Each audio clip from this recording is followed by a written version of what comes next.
Good morning student. बच्चों, आज हम लोग हिंदी व्याकरण पढ़ेंगे। देखिए, पाठ 2 और पाठ का नाम है वर्ण विचार। मुख से उच्चरित होने वाली विभिन्न ध्वनियाँ ही भाषा का मूल आधार हैं। इनके बिना भाषा की कल्पना भी नहीं की जा सकती। मौखिक भाषा की सबसे छोटी इकाई होती है ध्वनि और लिखित भाषा का वर्ण। भाषा का प्रत्येक शब्द वर्णों से बनता है। भाषा का सही ज्ञान कराने के लिए विद्यार्थियों को चाहिए कि वे वर्णों के सही प्रयोग और शब्दों के शुद्ध उच्चारण को समझें और तदनुसार अपना उच्चारण भी शुद्ध करें। वर्ण भाषा की उस मूल ध्वनि को कहते हैं जिसके टुकड़े न हो सकें। वर्णमाला वर्णों के व्यवस्थित क्रम समूह को वर्णमाला कहते हैं। इसमें 52 वर्ण होते हैं जिनका प्रयोग देवनागरी लिपि में होता है। मानक देवनागरी वर्णमाला। स्वर व्यंजन। स्वर अ आ इ ई उ ऊ री ए ऐ ओ औ 11 हो गए।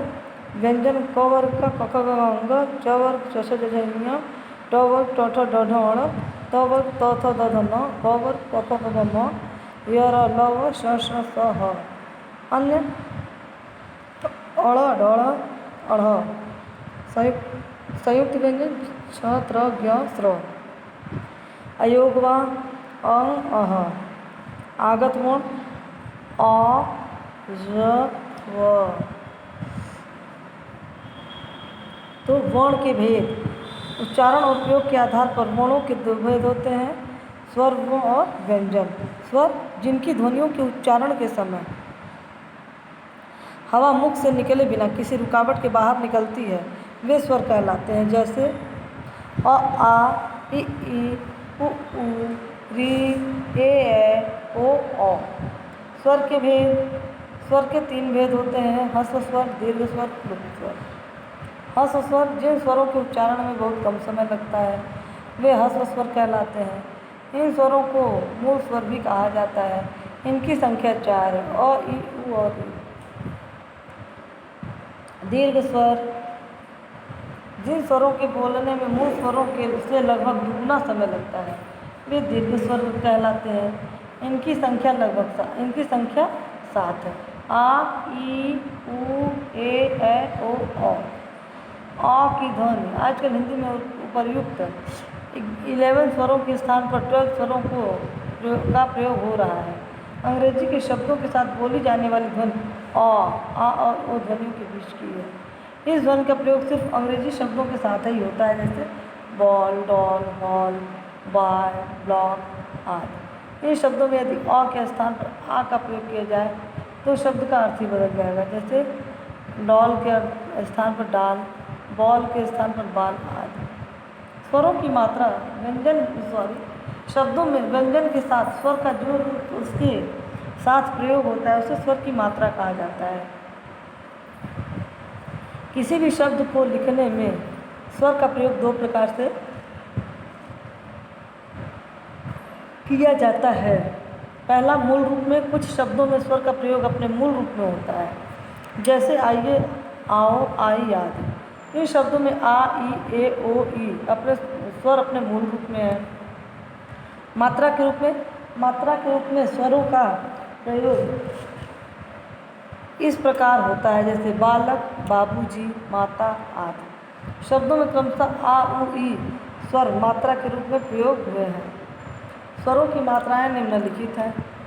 स्वर आ, इ, ई, उ, री, ए, ऐ, ओ, औ।